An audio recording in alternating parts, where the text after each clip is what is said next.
He's got all the answers. He's got all the answers. Let's go. We'll go ahead and call the order of the meeting of the Utilities Committee for Wednesday, September 24th. Roll call, Madam Secretary. Everyone's present with the exception of Councilman Turner at this time. If we would stand for the invocation, the pledge should be led by Councilman Lohr. Dear Lord, as we gather tonight, we ask that you continue to remain in the spirit with the Casso family as Councilwoman Casso laid to rest her father today. We just ask for your grace over all of them, and we also ask for your grace for those families who are suffering with injured or sick loved ones at the moment. We also ask a special blessing on the Balloon Festival this weekend, that everyone not only has a good time, but it's certainly it's a safe and event-free festival. In your name we pray. Amen. Amen. Pledge allegiance to the flag of the United States of America and to the republic for which it stands, one nation, under God, indivisible, with liberty and justice for all.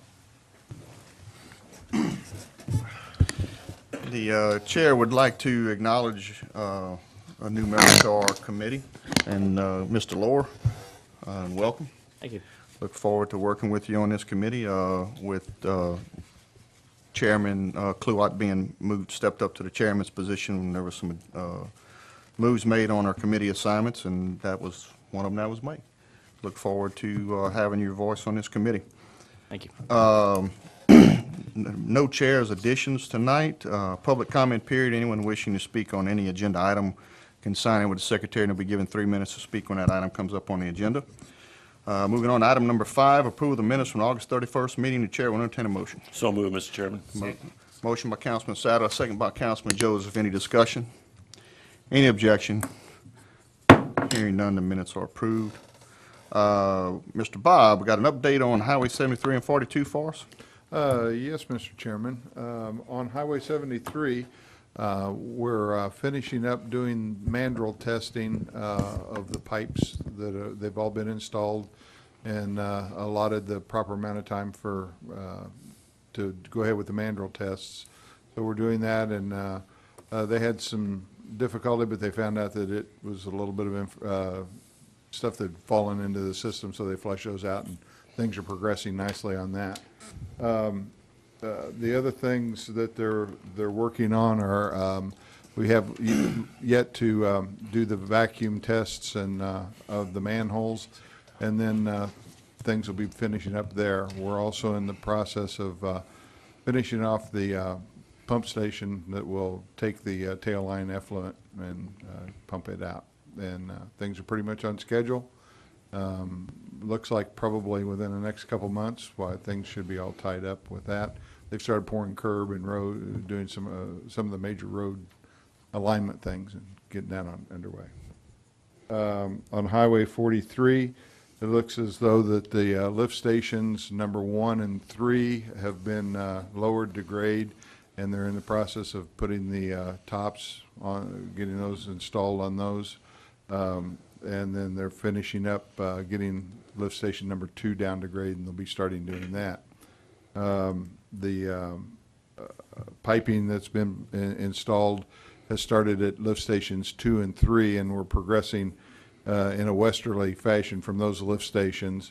And then on lift station number 1, they've started laying the pipe and are moving east, and everything's making real good progress out there on that. They've been working diligently to work with the utility companies and keep things moving, and everything seems to be going good. Any questions for Mr. Bob on any of those 2 projects? Just want to correct Mr. Bob. He said 43, but it's Highway 42. Oh, I'm sorry. Thank you. Yeah, you know, we just want to correct to make, the record. That's all. Appreciate that. All righty. Moving on to agenda item number 7, discussion on the increase of chlorine residual requirements by DHH. Mr. Dawson. Thank you, Mr. Chairman. I think that everyone knows we are responsible for increasing our chlorine residuals due to the amoeba that everyone has heard about. Last time we kind of talked about some of the things we were doing, may have been a while ago. I just want to give all of you an update on where we are.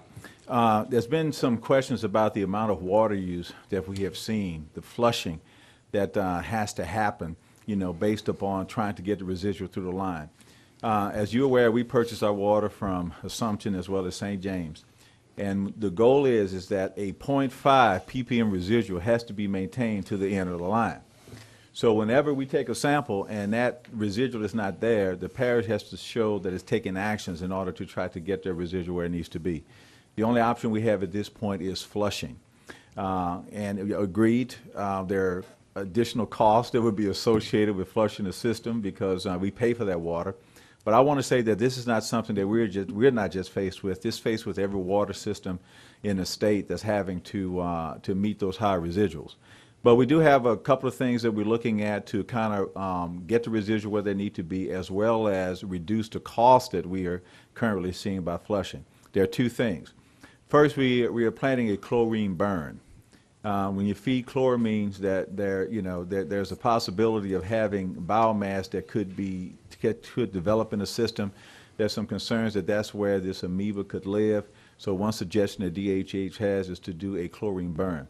Basically, that consists of taking the system up to a certain level of chlorine that's been approved by DHH, maintain that residual over a period of time, and then coming to the 0.5 residual again. And I think that that's going to be a free chlorine residual that we're looking at. Our goal is to get that, and we have already had discussions with a company that can help do that. The second situation is installation of other subsequent systems that will provide chloramines further down our line. We have in one area pretty long reaches of piping that water has to be pushed long distances.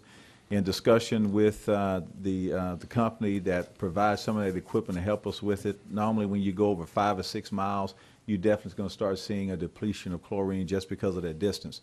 The goal is to put another system that would add chloramines and help us get that residual further down into those dead lines, into those areas that may not have much flow.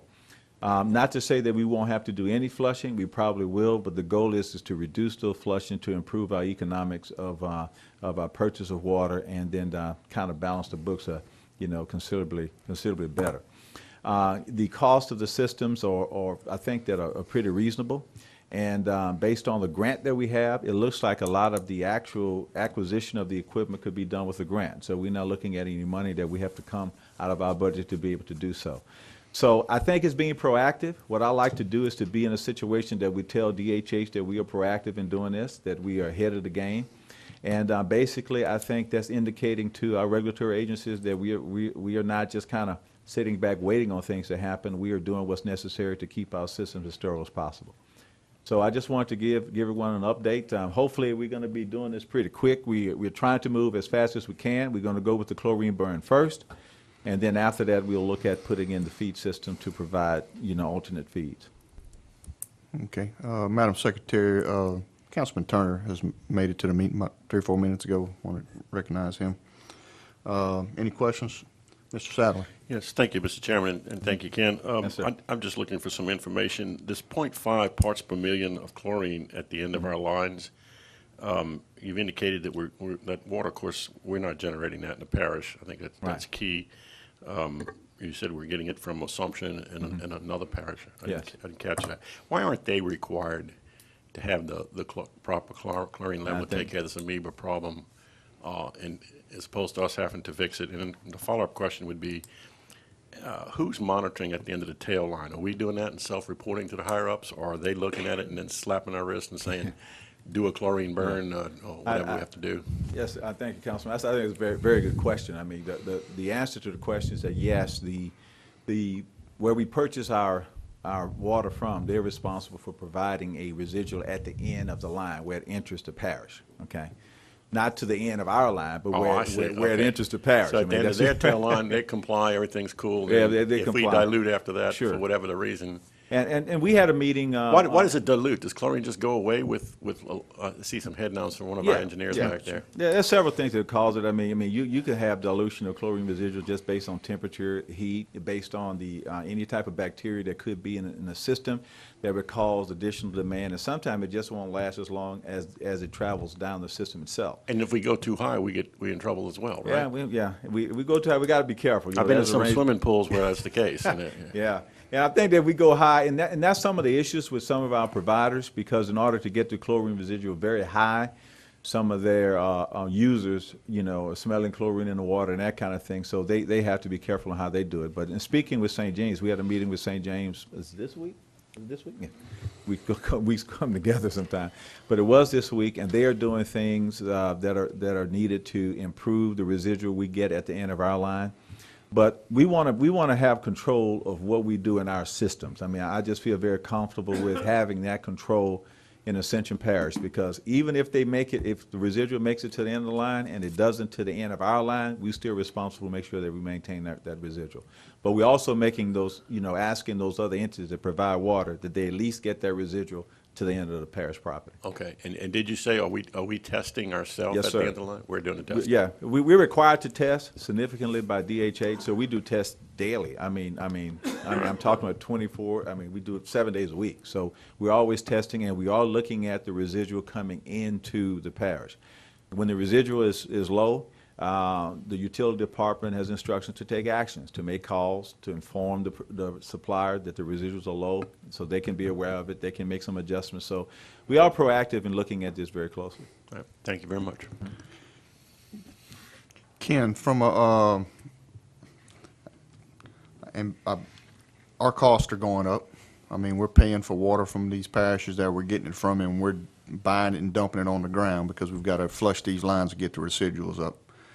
Are we looking at any kind of potential investment into these systems to have some kind of recirculation to where we don't just have to dump this water on the ground? We can build a base level of residuals in our system by having to recirculate and therefore save some potential chemical cost later on down the line, as opposed to just pumping the chemical in there and then just dumping it out on the ground, because even though we get our residuals up, we're still having to flush the lines because there's not enough usage on it at the tail ends of it. Sure.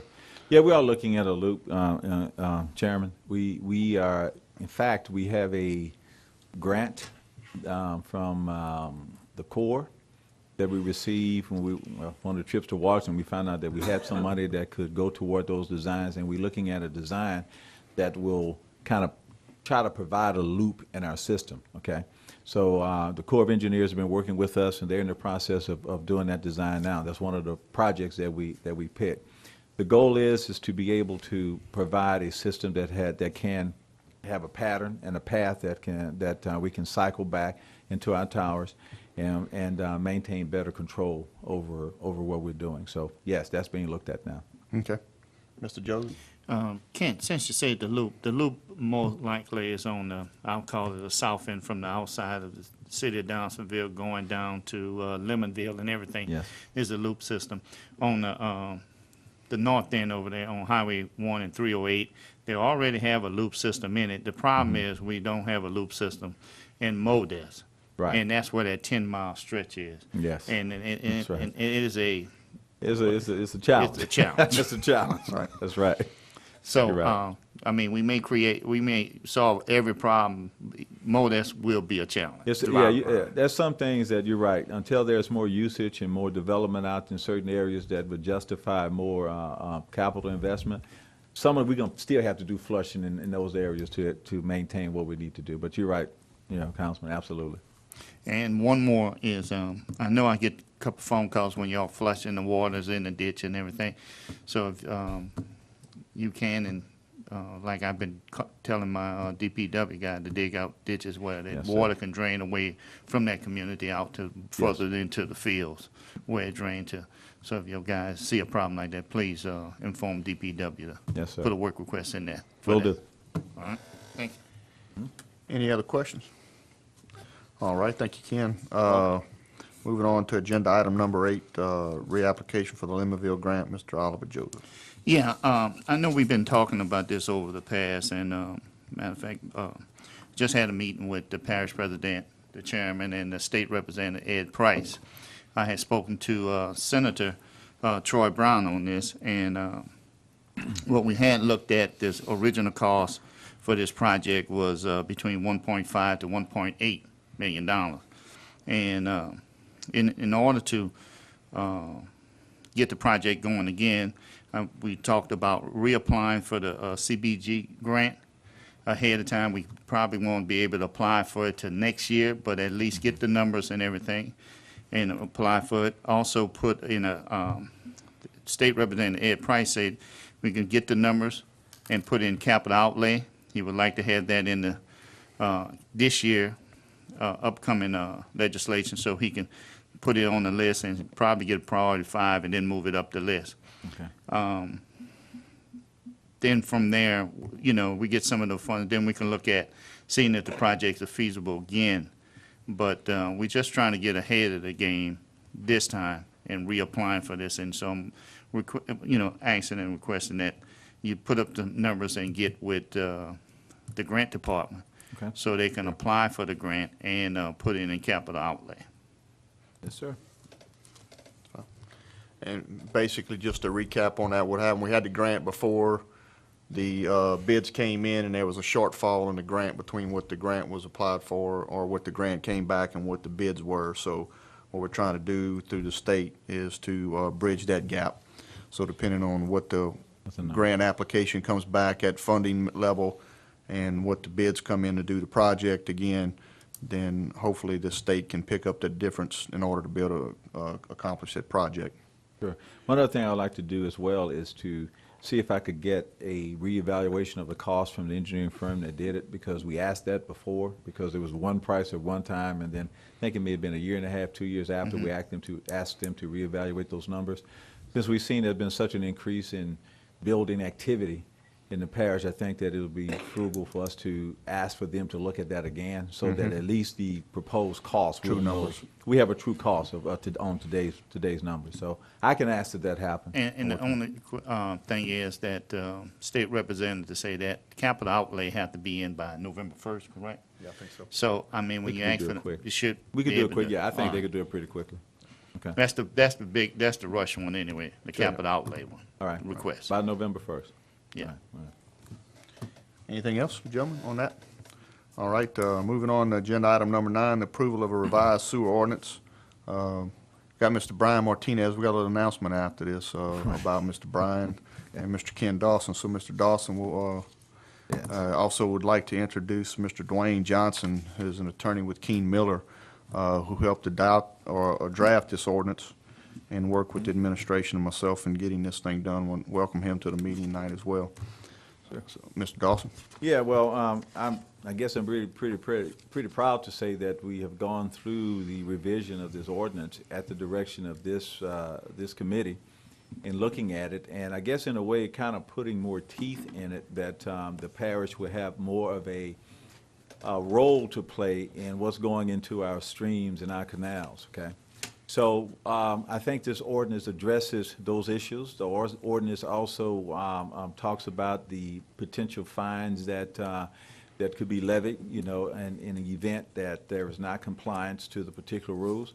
To let you know that we are not going under what DEQ says that it could be, because we cannot have our numbers less than them. Now, we could be more stringent, but we can't be less. I think we're going to kind of stay right where they are, but we're going to have an enforcement on them that will allow us to do so. If you also in the ordinance, there is a franchise fee that that is discussed. That franchise fee will help fund the actual testing and enforcement that would go forth. But again, this committee asked that we looked at this so that we would be able to have more control of what's being dumped into the rivers and streams. And I don't have to tell you of the issues we've seen with wastewater providers. It's been well documented by conversation in this committee as well as on the news about what happens in some cases. The goal here is not to go after those that are doing a good job, but to make sure that the ones who are not, that they're held accountable for the action. So we wanted to bring this to the committee. I think this was sent out to everyone earlier so that everyone had a chance to look at it. And the goal is to try to move this forward so that we can go through the process of getting it implemented. Okay. Mr. Johnson, I don't know if you want to step forward and speak to the task that we presented you with, and if anything that comments you'd like to make to the ordinance before. I'm sure we got some questions for you about it, but we want to open the floor up to you. No, I just think it's a comprehensive ordinance that basically addresses sewage and wastewater disposal within the parish in order to protect parish waters. It does provide for the public sewer system, community sewer systems, and then individual sewer systems, with a preference for obviously the public sewer system, and then if there's no public sewer available, goes to the community sewer system, and then last, individual sewer systems. It does provide for maintenance and regulation of community sewer systems that may have been lacking in the past. It provides an enforcement vehicle for the parish to take action if someone is basically improperly disposing of improperly treated sewage, and it provides for an appeal process. It's pretty comprehensive. May I just add something, Mr. Sure. Chairman? I just want to say that Mr. Johnson did an incredible job of working with us. Now, this was not anything that was done in one meeting. I think it was maybe 2 or 3 that we had in developing this. So it was a lot of discussion. It was a lot of discussion with the parish attorney, O'Neill Parrington, as well. He was in the meetings. We had engineers in the meeting, and I think, Mr. Johnson, you attended some of the meetings. So it was well thought out, and I think that what he brought to the table really made this a comprehensive document that will really work well for what we're trying to accomplish. So I want to commend him on the job well done. Thank you. Myself, we'll open up to questions from the committee. Mr. Satterley. Yes, thank you, Mr. Chairman, and Ken, thank you, and Mr. Johnson, thank you. Yes, sir. As well. I concur. I think it's a pretty tight document. I read it multiple times now. Unfortunately, I was out of town for the last week, and I know our chairman asked us to get comments from him beforehand, so I don't mean to surprise him in anything tonight, but I was in Georgia for the last week and just got back recently. And my comments are, I'll preface it this way, are minor, just want some clarifications and so forth. Certainly. I believe, I have 3 questions I believe that would go to you, Mr. Johnson, and maybe one to, or rather, Mr. Johnson, Benny, our chairman. Let's do it the latter first. So we have a 38-page sewer ordinance in place right now. And I noticed the items listed as approval of revised. That's a key word to me.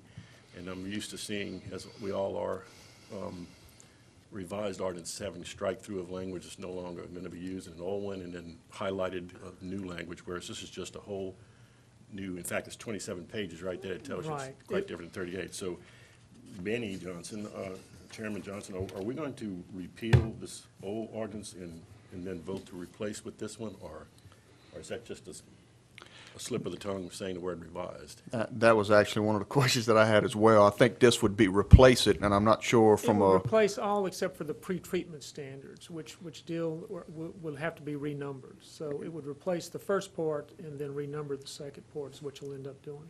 and so, and also the rate schedule, if you don't mind me interrupting, No, but the rate that's fine. schedule is another part that's an addendum to the existing ordinance. Would we have to re-adopt that, or would just stay in place? That could stay in place, or you could re-adopt it either way, depending on how you wanted to handle that. And then the idea was to be more flexible with the rate schedule. Yeah, the idea was to be a little more flexible with the rate schedule, and instead of having to have an addendum or an exhibit that will be attached, so that if this body feels that there needs to be adjustments to the rate schedule, it will be done by a revision to that exhibit and not have to redo the entire ordinance, okay? So if we're looking at adjusting costs or determining how we want to treat those that may be on individual sewer systems, that could be done just with that exhibit Okay. or addendum. Okay. And then question number 1, so this is a good segue. I can see this committee with our leadership and so forth, and folks working hard on this administration is continuing to address concerns I have. I should have suspected that, but again, without talking to Councilman Johnson, I was unaware that the rates, that was my next question, could be addressed in the manner in which you've just described. So we don't need to go over the customer rates was a question I had, because it's not specified in the new document. Another question, though, that I think is still extant, it's new, we need to talk about it. I've had several engineers tell me, including one that's right now doing business with the parish and has done a lot in the past and won awards to do sewers in cities in Gonzales and so forth, that when we hook up to the parish sewer system, and you're on, say like at my house, I'm on a MODAD system, and, I'm circumventing that system and going down to a parish tail line. The MODAD, I was told, could be left in the ground after it's pumped out. That would be step one, and that's described in this new ordinance. And I'm talking about, if anyone wants to follow along, section 18-119.9, subparts 1 and 2. There's language in there where we sort of describe it. It does say the word generally, how we go about that process, but the word completely remove the system, and in parentheses, the first word plant, to me would mean then I'd have to take my MODAD out after it's pumped out and fill up the hole, as opposed to what I was being told by these engineering firms, that you could just pump the system out, fill it with sand, leave it in And inert C2, material. and then just hook up to the parish line. So is that out now? It seems like that, and there's two reasons to bring this up. One is it would be less expensive and therefore more palatable and easy for all of us to sell to our constituents from a cost standpoint if you left it in C2. And then number two, if you're taking these out, where are they going? To some sort of landfill and creating other problems and so forth and so on. So is that language necessary? Should it stay? I'm just opening this up to discussion. I don't And have an the answer. it doesn't have to stay if you don't want it to. It can basically be have an option. We can change the language to make it as an option to either Well, close then in that's what I'd place. like to see. If this committee and the It's full either- council, when we vote on this next, well, not in a couple of weeks. It's going to have to be closed. Oh, And- yeah, but- yeah, but I understand proceed- that, The and procedure I that agree you with the described pumping. is basically pumping it I agree with out the and filling pumping it out with part. an inert But material. the question is, can you just leave it there, like I say, not to create a landfill problem as well as to save costs and so The answer is forth? yes. I'd support that if the engineers that I've talked to say that that's something that can be done. If that can't, you've got reasons why. I know you're an attorney, but there's engineers in this room. We need to hear that. I think what you can do, and the easiest thing to do, is to make it an option as approved by the parish. Either way, as approved by the parish. Yeah. And so that would provide the parish the authority to say, hey, look, in this particular situation, you can do A or B, or you need to do A. Yep. Okay, and then the final is section 18-120.7 under the penalties clause. And I'm looking at the bottom of page 23, easy to find that way, top of page 24. Thank you. It talks about, of course, penalty amounts for noncompliance. They seem to be, to me, too high if you're talking about, let me finish, if you're aiming them at, because I'm not sure who's in the crosshairs. If you're aiming them at the citizens and the public versus if you're aiming them at private wastewater companies, I don't have a problem with it. The amount of those are set by Because you they guys. not only can afford it, but they really ought to know better. And I just don't want to see a whole bunch of public people trying to understand, and do the right thing. So is this aimed at them too? And the reason I say that is It's aimed at everybody. right, because it says in there the word person. So I backed up from page 24 and went up to your definitions on page 4, and it says a person is any, I believe the word was individual I read, Yes, sir. as well as private and public it's both. sewer companies. And that would mean me That- and the that- people I represent and everybody in That's this correct. parish. Now, the easiest change for this is basically to add verbiage that up to or something like that, where it doesn't have to be that amount. It can be up to, but no more than that amount. See, I'd like to see that. Thank you for that, for Up to, supplying but that. no more And than. Here's why. I mean, it would, at the third offense, up to, what was it, $1,000 a day, 15, 20 days into it, the parish would own your home. And I'm not Agreed. for that. And that's my third and final question. And as always, thanks, everybody, for listening. Anyone else with any questions? All right, I got a couple, Mr. Johnson. Yes, sir. On page 9, under section 18-117-1, in there, we start talking about mandatory collection of public sanitary sewer. In the second in paragraph B, towards the end of it, I'm not gonna read the whole paragraph, but it gets into, the last 4 or 5 lines. Let's see, where's a good place to start? So, and to connect such sewers and facilities directly with the proper public sanitary sewer in accordance with the provisions of this division and a schedule approved by the Director of Utilities, provided that the public sanitary sewer is reasonably available as determined under the standards developed by the utility director and posted on the parish website. Yes, sir. So one of my concerns is, what is our definition of reasonable in this? You guys will have to develop that, but basically the idea is that it provides the authority for the parish to come up with what they're comfortable, what the parish is comfortable with as far as what would be reasonable. And that would be publicly available, would be developed, it would be in writing, and that would be made publicly available through the parish website. Now, essentially, you can, if a piece of property is located within 300 feet of a public sewer, you can require them to connect to the public sewer. If it's more than that, it's legally in a gray area and may be prohibited. It's not expressly allowed under state statute. So my question with that is, and you brought up my next point, is, so my understanding as of right now is within 300 feet of their property line. Right. So if I've got a house that's 800 feet off the road, but I run a line in their property line is on the road, and I run a line in front of their house on the road, according to my understanding, they are legally obligated to connect. If their property is located within 300 feet, you're going to end up with what is reasonable, and what would, if you had to try this before a court as to try to enforce this as to what they would think was reasonable or not. Mm-hmm. And the closer you are to that 300 foot, the more likely you are to basically be able to force someone to connect to your public sewer.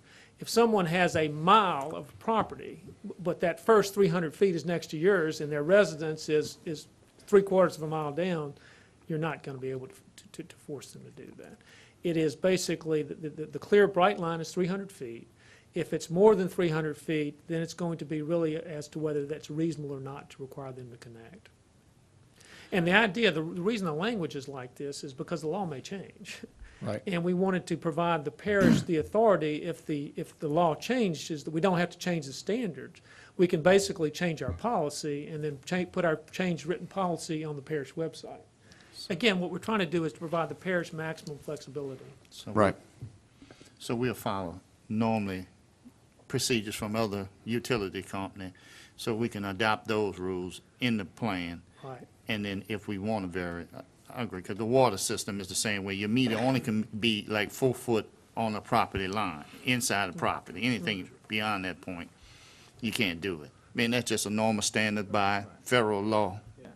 So basically, we have to Well, adopt that's what I those laws. wanted to clear up, because, I mean, is depending on how you interpret it. If it's saying, if the law says that if I get within 300 feet of your property line, then you have to connect. So I may be 250 feet down the road from your property, and that means you gotta run a line off of your property on to connect to my line, and so it's a difference, is It's what a I want resident- clarification. it's That's a right. resident- It's the structure, it is not necessarily the property Yeah, line. and really, you as the parish will have the authority to fill that out as to how you want to implement that.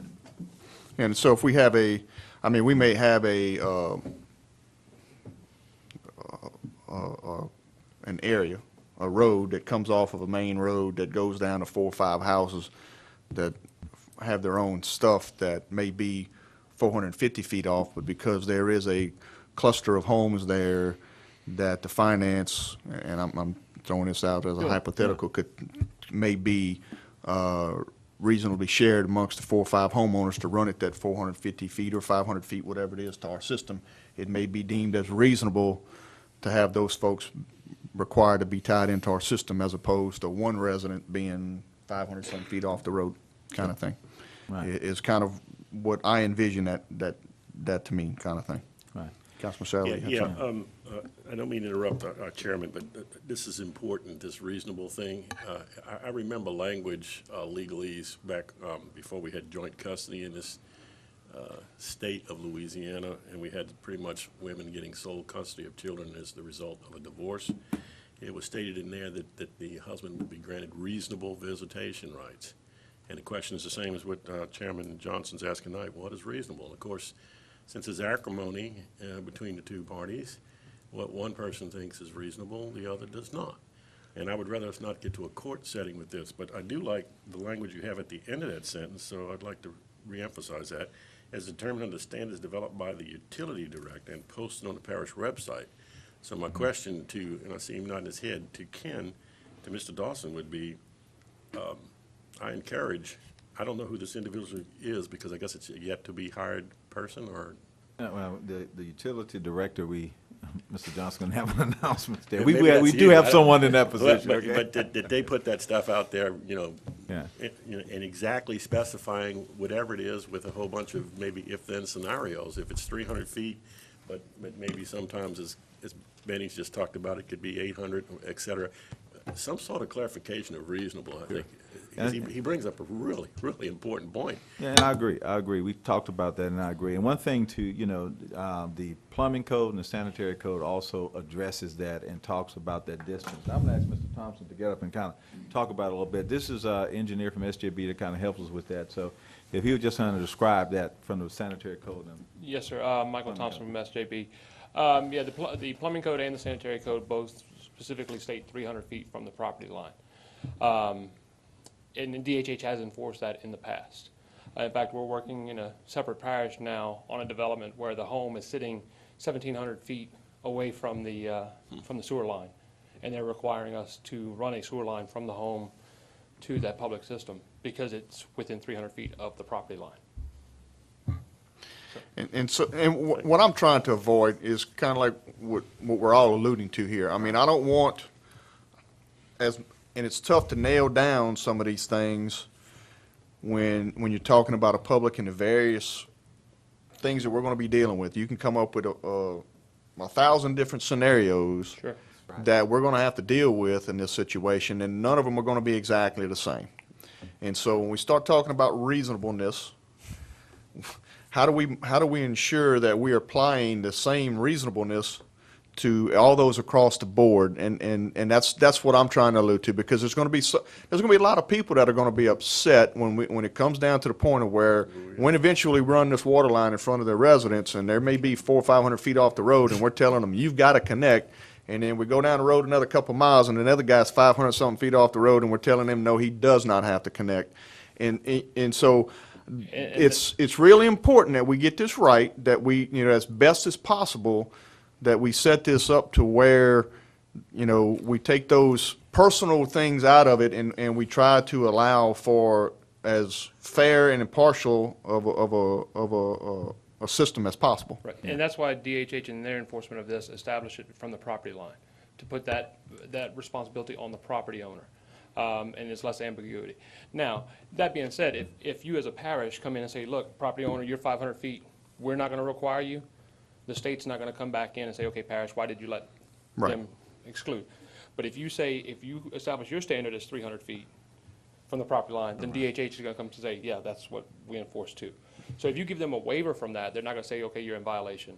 But if you're trying to force somebody to connect, they will be on the same page as you guys, saying, yeah, look, it's within 300 feet of your property line.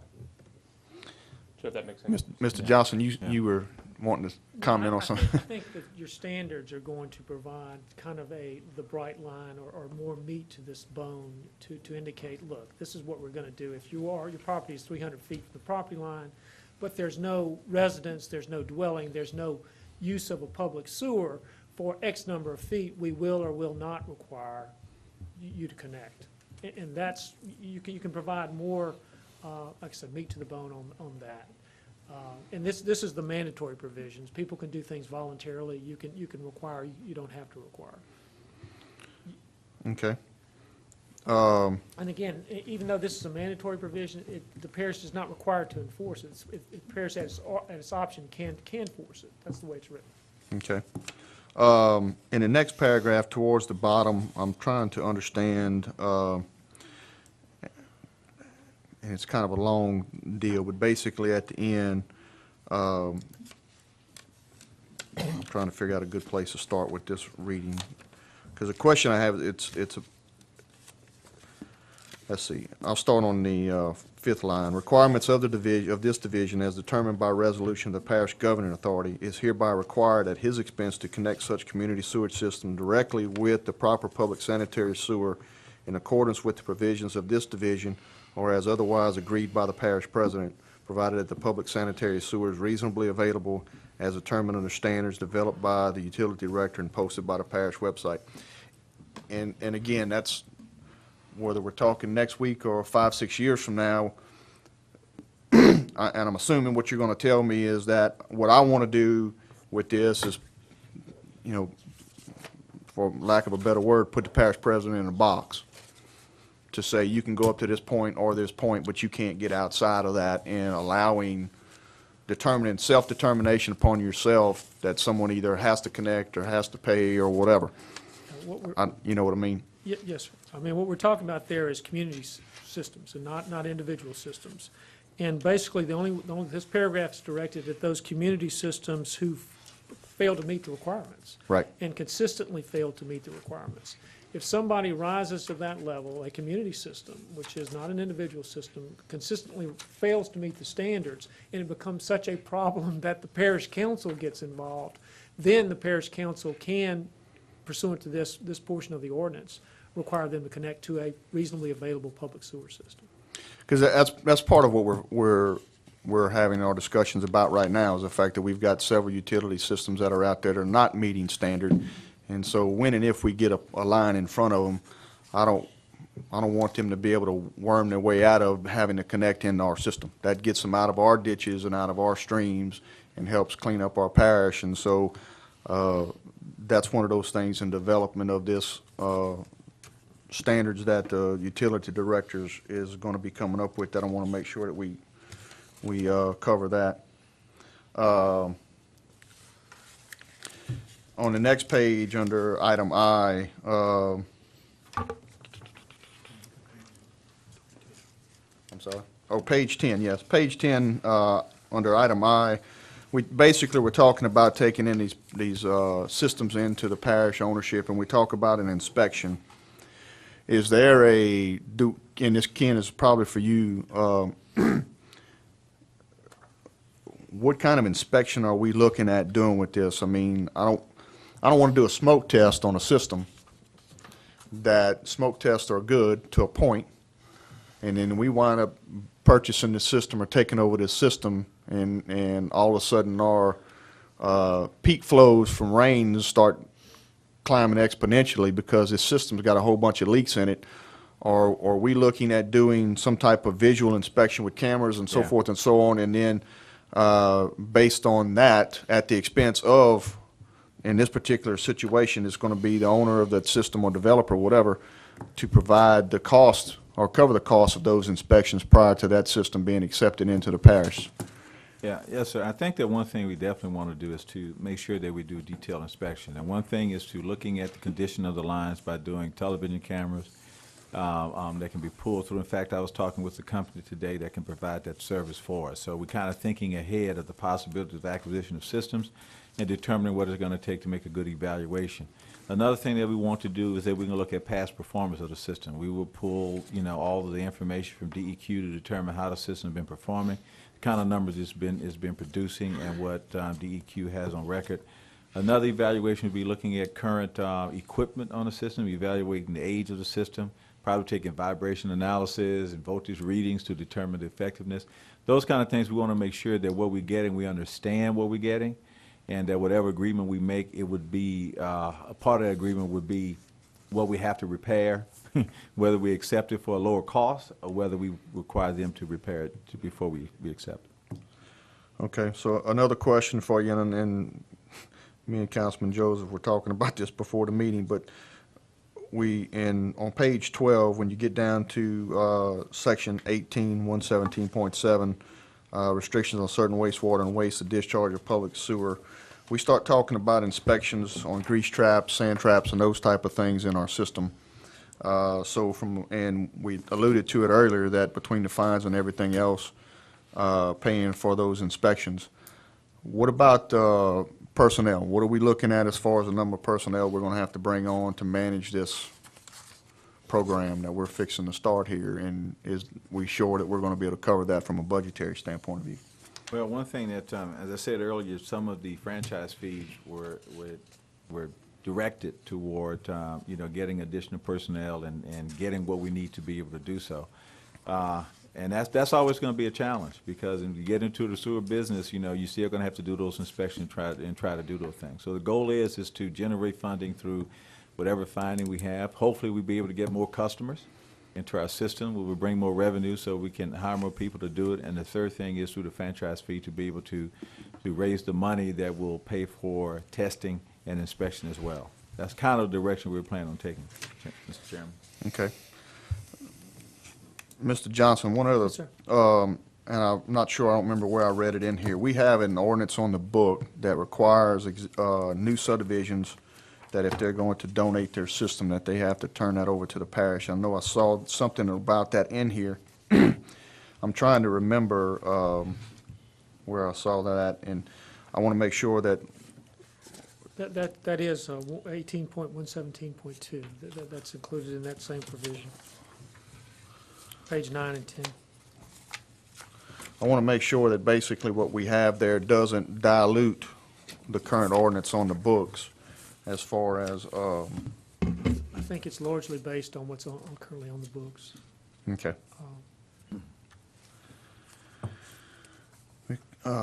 Let's see, and I think,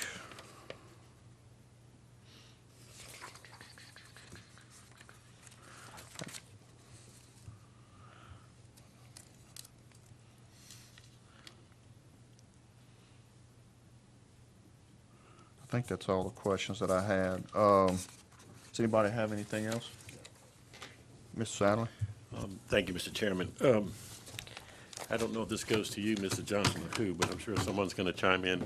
I noticed under Section 18-120.10, Administrative Appeals, there's language for the establishment of what's being called a hearing board, a three-member panel that's going to be appointed. Yes, sir. One from the parish president's office and two from the parish governing authority, which of course is the parish council. I'm curious, is that boilerplate language that you may have taken from someone else, or did you just think that's the right way to go there? Or? That's language that I placed in, I drafted for another portion of your regulation. Yeah, because I'm kind of questioning why, as the governing authority, we wouldn't appoint all three of those members. And then, of course, I'm not sure it's necessary, but is the intention to then for the parish council, at least for that two? If not, I would advocate that they would do all three. These appointees go through interview process with our personnel committee, or is this going to be a board, this hearing board set up just by the full PC or what? So maybe, Benny, you've got some thoughts about that? Yeah, I saw that in there. I think that's probably a good way to go with some of this. Again, my only concern with it is that I don't want to open it up too broadly to the sense that we start allowing folks to violate the ordinances for an extended period of time or what have you. Well, I'm for the hearing board. I'm more concerned about the makeup of it and how it's, not the makeup, how are the people appointed? And either way, whether it goes to our personnel committee or not, obviously the full council will, that's just a recommendation from them. We'll decide finally who these three people are. But if one of them's coming and being appointed by the president, it's a little bit different than the ones that would be maybe, and is that person interviewed, you know, it's one person versus interviewed by the entire council or the entire person. I guess I'm just putting my cards on the table. I think it should be three members. I think we should have a board.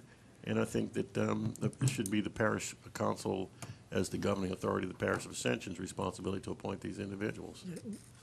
President's got enough to do anyway. I'm not arguing the point.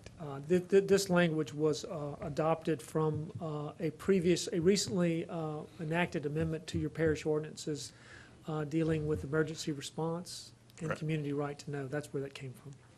Okay. And we have other boards that, and commissions that the parish president's office has appointments, several of them. I know economic development, there's a couple of others that I can't think of right off the top of my head, but There's a couple that they have appointments to. I don't necessarily have an issue with that myself, but again, that's for me personally. No, I've said my piece. I'm Okay. more comfortable the other way around. Yes, sir. And just so to be sure, I'm not pointing a finger at our sitting president or Right, who sure. might be our future president, because after all, by the time this is going on, if Mr. Martinez is true to his word, he says he's not running, it won't be him anyway. and we don't know who the other person would be. So I'm not pointing a finger at anybody. I'm just saying, as an individual, I'm just saying that I think, you know, the hearing board's necessary. I think the number 3 is fine. I like all the rest of the language goes with it. I just think we ought to appoint those people. That's all I'm saying. Councilman Lohr. Just my thoughts on that. And you could perhaps tell me if this is accurate, but I would imagine the thinking behind the one member from the parish president is because that administration would be able to provide the background, the person from that administration, I guess, are familiar with it, would be able to provide some of the background of as they were enforcing it, why they made the decision or what have you. So that's just, maybe that's why it's there. And following the other boards, I guess I don't have a problem with it. Okay. There is one other item. Councilman Joseph, you had a comment? Yeah, 18120.9, liens and, Avalon, tax bill Yes, sir. based on the property owner. And my only question is on that, I was glancing through it. We saying property owner. Yes. Now, also, some of these systems are with the subdivision, the property owner or the person who's operating it, you know, I mean, although the subdivision don't own it or that property owner don't own it, did they give? I think I understand your question. Basically, if I got Company B that's operating several systems within the parish and they're not keeping their systems up, and we fine them and they don't pay us, and they are stationed or corporate headquarters out of a different parish, can we go put a lien on their property outside of the parish kind of situation? Is Well, what you? basically, yes, huh? Well, basically, it's the subdivision, and they donated that Right. treatment plant to run it and administrate it. I don't think that sewage treatment plant itself and property belong to that company. It's not, in my opinion, it's probably not worth very much in the first place, so But- you're gonna have to go after additional assets to put liens on in order to be able to collect the amount of money that you may be talking about, more than just where that facility is in that subdivision. Yeah, the way, if you look at page 2, section 15115.8, where a system, either a community system or an individual system, is owned by one person and operated by another, then basically both are going to be responsible for compliance with this division. And the parish is given the flexibility to seek enforcement against one, the other, or both. And, but as far as who owns property, we want to attach property that's within the parish, and whoever's got that property, that's it, we would file the lien against. So, Yeah, there's a little. But, I mean, I agree with you, the relative value of the property may not be much. right, Because normally, you know, I see what Councilman Joseph was getting, and we all discuss it. Normally, these systems have been deeded over, signed over to a private treatment company for little to no dollars. nothing. For nothing. And so now they operate it. And so, you know, just that, so it's not really, the property owner should be that small square of property that plant sits on. Just like you say, it's not gonna be worth much, so you probably have to go with the other assets to get money that's owed to the parish. But, yeah, point well taken. Flipping through here, I found another question I had. So going to page 23 at the top of that page, item E, or paragraph E, if the violator fails to timely remedy the deficiencies or properly address the violations outlined in the notice of noncompliance, the parish may correct such deficiencies and violations or have an independent third party correct such deficiencies and violations, in which event the owner, operator, and/or other responsible persons shall pay the parish for the actual costs incurred remedying the deficiency and correcting the violations, plus a 15% service charge thereon, such service charge not to exceed $500. And I'm gonna ask for a little bit more of an expert. I think that $500 is probably gonna be low when it comes to a service charge for the work that we're gonna have to pay and the time that we're gonna have to spend if we take it upon ourselves to go out there and correct deficiencies at a system And I'm sure it would, in my opinion, I wouldn't go out there and I would say after probably years of having deficiencies and a refusal of a company to correct those, that by the time the parish is willing to take that stance and spend money to correct the deficiencies on a private system, that $500 ain't gonna cover it. It's basically what I'm getting at. So, I mean, do I we, mean, just keep 15% yeah, and not and the legal. The problem that you may have is individuals.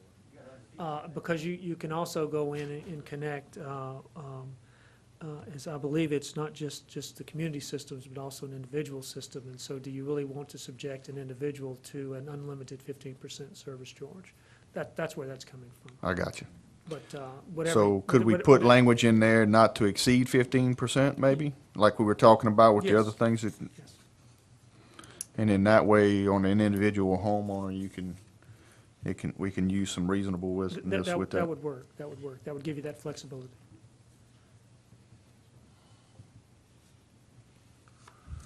Okay. Because, I mean, the other thing you got to look at with that, I'm sure there's going to be fines and everything else on top of that before you get to that step. Any other comments or questions? I'm pretty sure. Okay. By the time, we're gonna have more questions. Yeah, so this was sent to the rest of the council a couple of days ago, or yesterday, I think. And so what I would propose, or what I would like to see us do with this, and going by the questions tonight, I would propose a change on page 19, under section 18-1199, under the closures.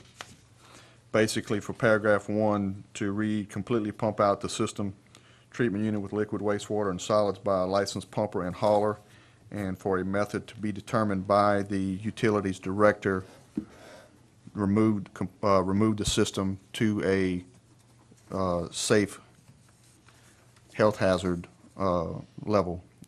May need to revamp that, but that's basically, so with that, and if someone's got some better language for that, I think that kind of gets to what you were talking about. I guess since that was my point, Mr. Chairman, I don't know what safe means relative. I mean, I'd like some more specific language that says we have to make the decision eventually anyway if we leave it up to our director. So, is it okay? And again, I see the engineers shaking their heads to just fill the system. So why not say that without even discussion, we'll allow you to either remove it at your expense or fill it at your expense. But pump it out either way. In both Yeah. cases, you're pumping it out. Right. That's what I'd like to see happen, and that would be specific language. And no one seemed to be upset with that, so why? I think the only concern that I would have with Yellow it is that elongated it, fruit, let's call a banana, or how they say, why use a whole bunch of confusing words when one or two clear ones will work? I think that we just should say, you can do this, or you can do that. the only concern that I have with that, and I'm not opposed to that, the only concern I would have is if there's a system, depending on where it's located at, that by just filling it in is not going to be sufficient or create some kind of other issue. Then you could add or Yeah, at the discretion of the director, this person is going to be hired, They could whatever. do, if I may, they could do either or, unless it's determined, by the utility director that action could. Can't happen. Yeah. Right. That's fine. Yeah. I Yeah. have no problem with that. That would work. In Unless fact, otherwise Mr. directed by Chairman, the instead of us doing all these changes here today, because there's going to be a lot of it, sounds like, from the various people who've asked questions, wouldn't it be, are we in a hurry to get this to the next council meeting for any particular deadline reason? Or could we have Mr. Johnson take the comments and change the language using strike-through and bolding this time so we can see from this document, as well as send that in anticipation of that meeting to the full council so they can see that we've looked at it at this level. That's what I'd like to see done, because we still have the penalty amounts. I believe there was a concession there that we could maybe put some caps. What are those caps? I really don't even want to write that language right now. There's a bone of contention on the appointee of the boards, but we could put something up there and then vote on it when we actually have to vote on it to send it to the full council. You know, that sort of thing, and then other things that Mr. Oliver Joseph has brought up and so forth and so on. I'd like to see it done that way as opposed to rushing to do this at the very next meeting. I think You you, want the council to review it, then we come back, and then no comments, we make our changes, then we go through? well, I think what you can do, it's a couple ways that we can do it, and I don't think it would be a rush in that, going by the steps of producing an ordinance through the council, you have an introduction phase. And so we could send it to the council for introduction at the first meeting next month. In the interim, go through the changes and have that done and have it passed as a revised, because that's basically what it's going to be, as a revision to the ordinance in the base case. And have what Councilman Satterley is describing, you know, with things highlighted and stricken and so forth and so on. And so basically, it wouldn't need to be prepared. You know, we would hope to have it, the final draft, if you will, to us within a couple of weeks, because the meeting, That won't be a problem. you know, and if we wanted to do it, we could introduce it at the first meeting next month and actually push it to the first meeting in November to adopt the ordinance if we needed to. If we felt like we, That's acceptable. I think that's a good, Okay. good compromise and a good approach. Okay. Any other discussion with that? So what we'll do, because we'll put it on the on the agenda for the council meeting to as an introduction for the first meeting of next month. And so the chair would entertain a motion to do that, pending the changes. Motion to do that. Second. Motion by Councilman Jones, second by Councilman Lohr. Any discussion? Any opposition? That motion is adopted. One thing that I'm going to allow, thank you, Mr. Johnson, for all your help. We appreciate you again. One of the things that, or item that I brought up a minute ago before we get to item number 10, we have a change in our utilities department. Mr. Dawson, I'll let you go ahead and make that announcement, if you will. Sure. Thank you, Mr. Chairman. We do have a change in our utility department. As everyone knows, Brian Martinez was the utility director for quite some time. He's still with the parish. He just found another area that he has a lot of interest and he wanted to pursue. So he's going to be working with the parish and ID department in the GIS area, which a lot of people didn't know, but he actually has a degree in IT. Yeah, he has a degree in IT. So nobody knew that, but he's done a great job of taking us from, where we began in the utility department to where we are. Some of you know that we also hired Mr. Stephen Bolello here, who is the engineer. He was with CH2M Hill under that big project of dealing with sewer there, so he brings a lot of experience and a lot of talent to our endeavors here, and he would be assuming that role and responsibility. He's been with the utility department for a while, so he kind of worked very closely with Brian. He knows the people, he knows how the system was run, so we're putting him in that slot, and I'm very excited about the talent he brings to the table, and I also thank Mr. Brian Martinez for what he's done and where he got us thus far. Yeah, want to welcome you and wish you all the luck. It's an uphill climb that we have in front of us, but I think in my conversation with you in the past, I think you're looking forward to the challenge. I know we are in dealing with this problem and trying to find a solution to it. And it's all about the program and the task. And I would concur with you too, Ken, that Brian did a fantastic job while he was there. There's a lot of things that he got off the ground for us and took a situation that wasn't the best and made the most of it. And I think he's got us on the right path. And kudos to him for the job that he's done, and he'll be missed, but we greatly appreciate, on the utility side anyway, we greatly appreciate the efforts that he's put forth. I just want to say one thing. I'd like to thank everyone here for the opportunity. And I'm very eager to jump in head first and do a great job for the benefit of this parish. We're looking forward to it. And I just want to say that it is a team effort, gentlemen. I think that we all know that. I mean, I applaud the team that we have in Utility Committee, the way we work together and getting things done. And also Bob Horner sitting on the other side of the table as the chief engineer. I can't tell you the amount of time that he works with Utility Department, bringing his years of experience and expertise to the table to make sure that we make good decisions and we're working together. It is a team effort, and that's what we try to create, a culture of team that everyone pitches in when we need to. So again, I can't just have Bob sit here and not say that he's done a great job with Brian. He's also worked very closely with Stephen. In fact, they may be working tonight because they have a deadline for tomorrow. So, so again, I want to tell him thanks. All right, anything else? All right, gentlemen, we'll move on to item number 10. Motion to adjourn. We have a motion to adjourn. Second. We are adjourned. Thank y'all.